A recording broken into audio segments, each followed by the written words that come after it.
question is, an Earth satellite is moving around the Earth in circular orbit. Which of the following is conserved? एक satellite है, वो क्या कर रहा है, around the earth circular orbit में move कर रहा है. तो इन ऑप्शन में से कौन सा ऑप्शन कंजर्व्ड होगा? वेलोसिटी कंजर्व्ड होगी, लीनियर मोमेंटम, एंगुलर मोमेंटम या नन ऑफ द अबव. तो जब हम बात करते हैं एक अर्थ सैटेलाइट रिवॉल्व करता है अर्थ के सराउंडिंग में इन सर्कुलर ऑर्बिट, तो वेलोसिटी क्या होगी, उसकी कांस्टेंट होगी. ठीक है. और जब बात आती है कंजर्वेशन की, तो कंजर्व्ड क्या होगा, एंगुलर मोमेंटम. क्यों? क्योंकि जब ऑर्बिट की बात आती है तो अर्थ के सराउंडिंग में there is no external force acting on the system.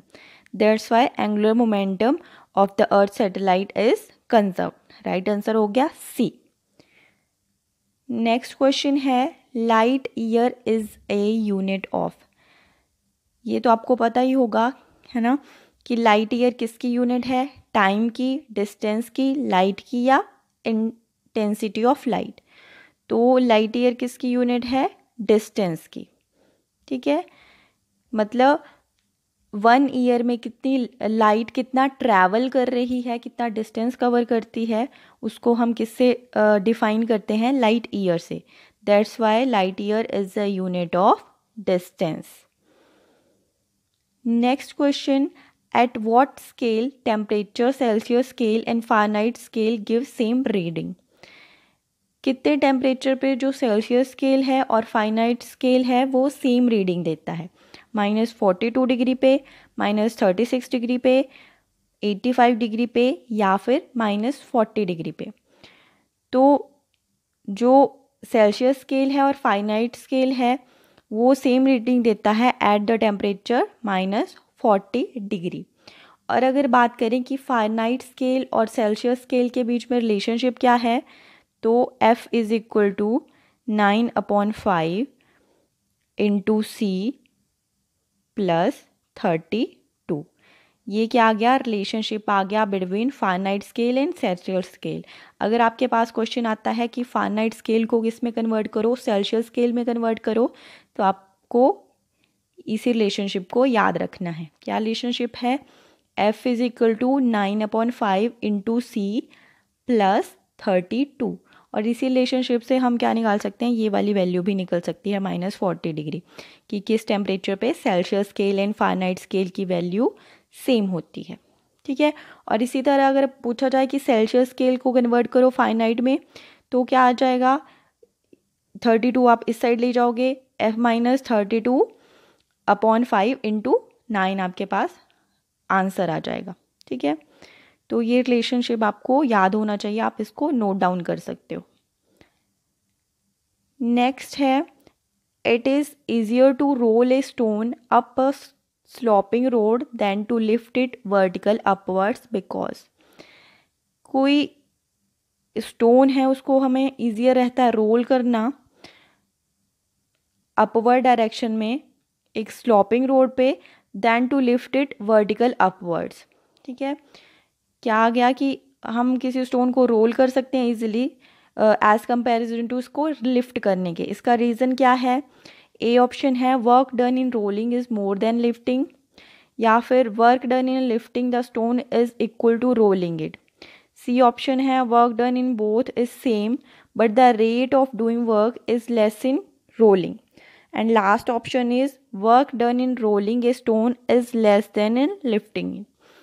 तो रोलिंग में हमें क्या लगता है, हमें कम काम करना पड़ता है एज़ कंपैरिजन टू किसी ऑब्जेक्ट को लिफ्ट करने के.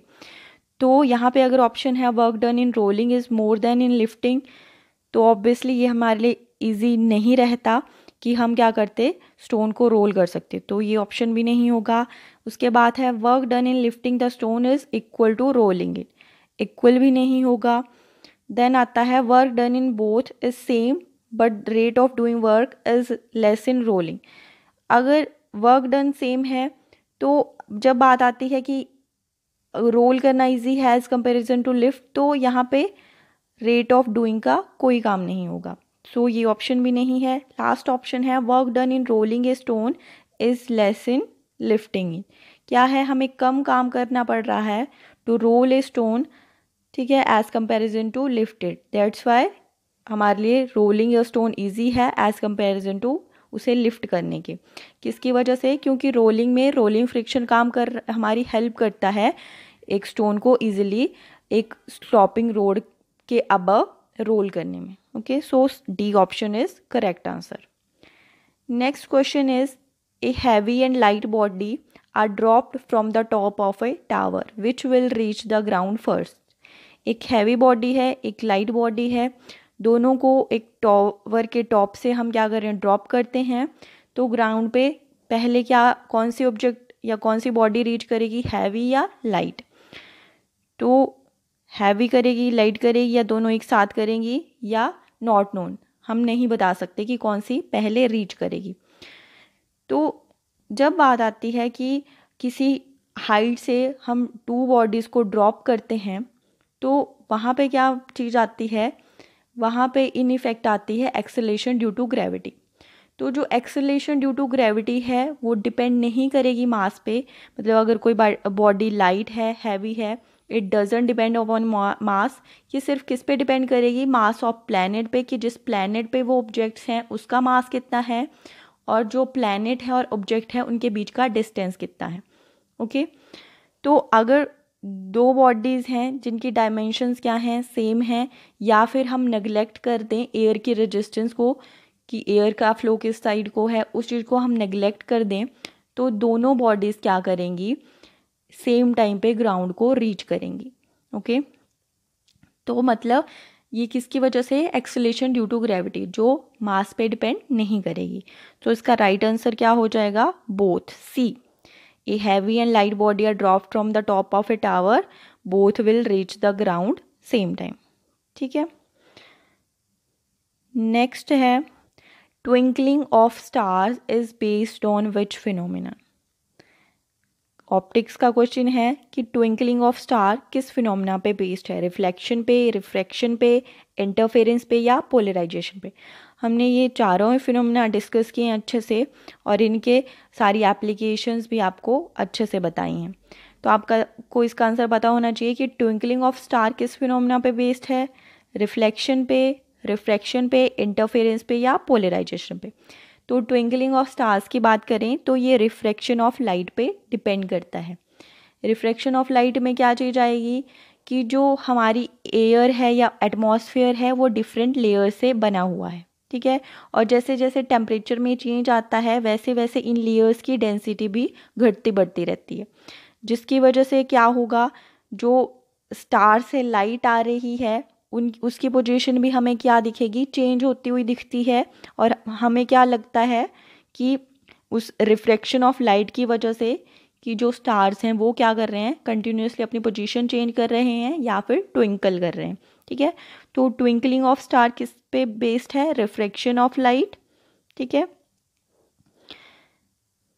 नेक्स्ट क्वेश्चन है the absorption of ink by blotting paper involves. क्या है, जो आपने देखा होगा कि जब हम इंक को ऑब्जर्व करते हैं with the help of blotting paper, ठीक है, वो क्या करता है, ब्लॉटिंग पेपर उस सारी इंक को सोख लेता है। इसमें क्या चीज़ इन्वॉल्व रहती है, विस्कोसिटी ऑफ इंक, या कैपिलरी एक्शन फिनोमिना, या diffusion of ink through the blotting, या फिर सिफन एक्शन, ठीक है। तो जब बात आती है कि observation of ink by blotting paper, तो इस चीज़ में क्या होता है, इस चीज़ में मूवमेंट ऑफ लिक्विड होती है within the species of porous material. Blotting paper कैसा मटेरियल है, एक पोरस मटेरियल है जो लिक्विड को क्या करता है, अपने पोर्स के स्पेसेस में मूव करता है और उनको सोख लेता है, ठीक है। ये किसकी वजह से होता है, due to forces of adhesion, cohesion and surface tension. ये सारी फोर्सेस क्या करती हैं, काम करती हैं अगेंस्ट द ग्रेविटेशनल फोर्स, ठीक है, इसीलिए ये क्या कर पाती हैं, लिक्विड को ऑब्जर्व कर पाती हैं।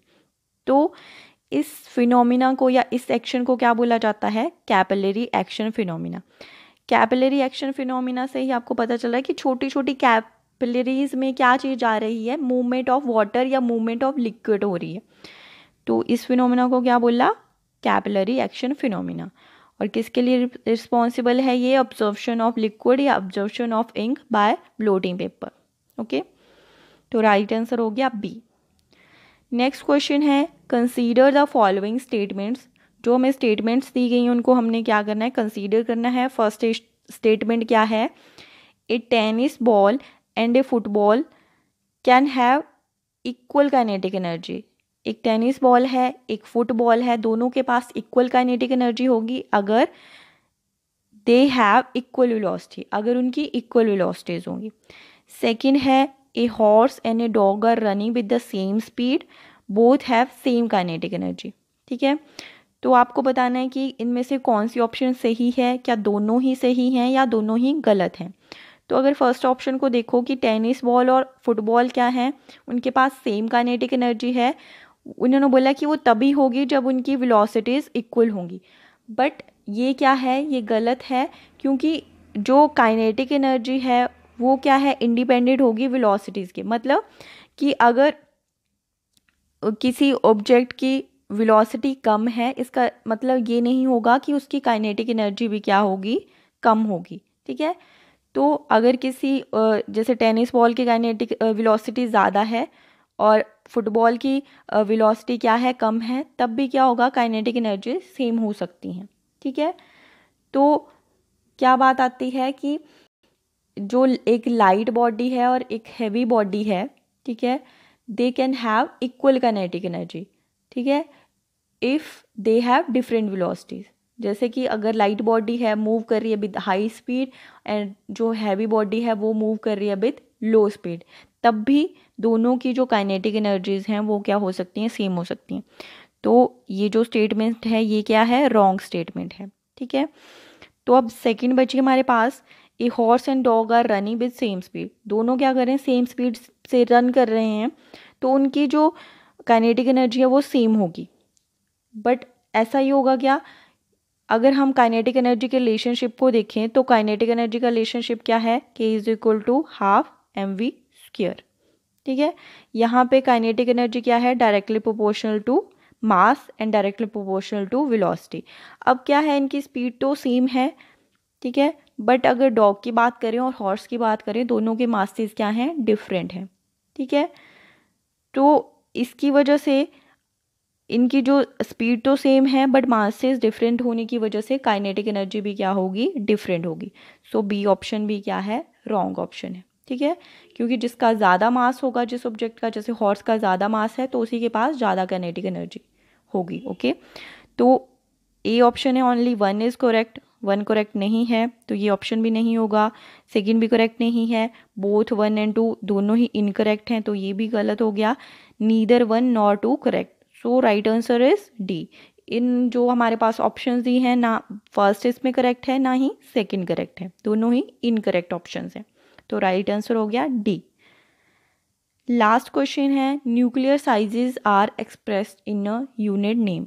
जो न्यूक्लियर साइजेस हैं, ठीक है, जितने भी न्यूक्लियस हैं, जितने भी एटम्स हैं उनके न्यूक्लियस हैं, उनके साइजेस को हम किस यूनिट से एक्सप्रेस करते हैं? फर्मी से, एंगस्ट्रॉम से, न्यूटन से या फिर टेस्ला से। ठीक है, तो जब न्यूक्लियर साइजेस की बात आती है, एटम के न्यूक्लियर साइजेस को हम किससे एक्सप्रेस करते हैं? फर्मी से। A is the right answer. और रही बाकी ऑप्शंस की बात, तो एंगस्ट्रॉम किसकी यूनिट है? लेंथ की यूनिट आ गई। जो न्यूटन है वो किसकी यूनिट आ गई? फोर्स की यूनिट आ गई। और टेस्ला किसकी यूनिट है? मैग्नेटिक फ्लक्स डेंसिटी की। ठीक है, न्यूक्लियर साइज फर्मी किसकी यूनिट है? न्यूक्लियर साइजेस की, एंगस्ट्रॉम लेंथ की, न्यूटन किसकी आ गई? फोर्स की, and Tesla magnetic field density की। इसलिए यहाँ पे राइट आंसर है ए। ओके, सो आज के लिए यही क्वेश्चन थे। Thank you. Please like my video and subscribe the channel.